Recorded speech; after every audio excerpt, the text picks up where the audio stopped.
Just remind honourable members, before I bring in the member for Croydon North, it is a maiden speech.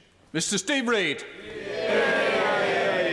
Thank you, Mr Deputy Speaker. And I'm honoured to stand in this chamber today as the Member of Parliament for Croydon North. During the recent by-election, I spoke to thousands of people right across the constituency. And one of the things that most struck me in every part of the community was the great warmth and affection for my predecessor Malcolm Wicks, but also the profound sadness that people felt at his passing just a few short weeks ago.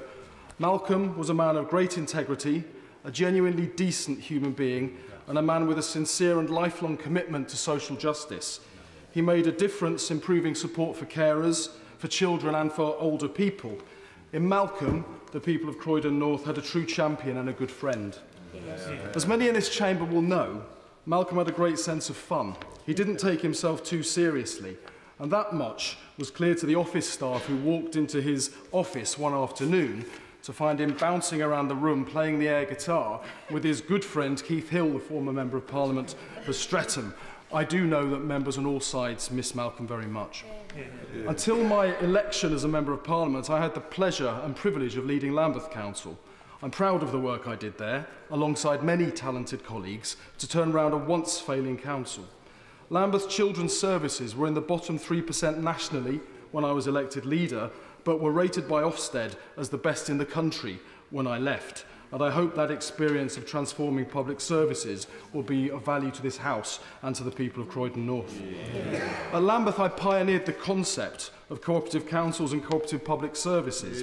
I believe that public services work better when they do things with people rather than doing things to people.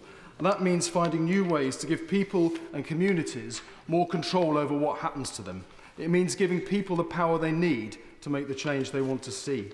You can see the benefit of this in tenant-managed housing estates that become better places to live, community-led youth services that give young people a better chance in life, or care services for older and disabled people where the service user has the power and support to choose what they want rather than be told what they'll get.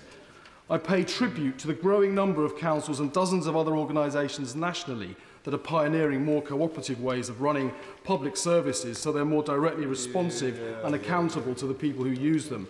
This is the future of public services, and I hope to continue championing it here with my colleagues. I'd like to pay tribute to the constituency I represent.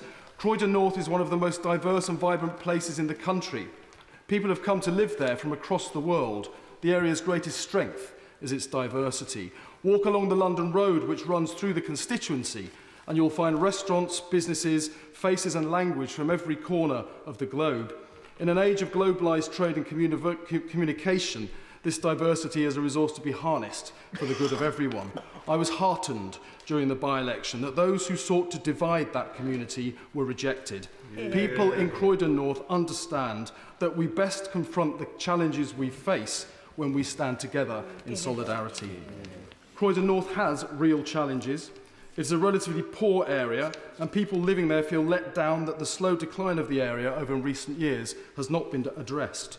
Unemployment is too high, the streets are not clean enough, and people worry that police are being taken off the streets when crimes like robbery are on the rise. There is real concern that help and investment promised after last year's riots has not come through. Croydon was one of the areas worst hit by the riots, and Croydon North bore the brunt of the mindless hooliganism, looting, burning and destruction that so appalled the nation in the summer of last year. The Rosario family lost their home in a fire, but they have not received any compensation because of a lack of support from the public authorities. The Hassan family saw their business burnt down, the sole source of their livelihood, but they've been left struggling and in debt instead of being helped to get back on their feet. Charlene Munro and her 4-year-old son fled their home when they saw hundreds of rioters approaching and returned the next day to find it destroyed. Instead of the help they needed, they feel abandoned. These are hard-working people, the backbone of their community, strivers. I want to make a plea on their behalf and on behalf of so many others like them that the promises made to Croydon North after the riots must be met in full. The people who live and work there deserve nothing less. Mr. Deputy Speaker, I'd like to conclude by thanking you, members on all sides and staff of the House, for the very warm welcome that I've received here.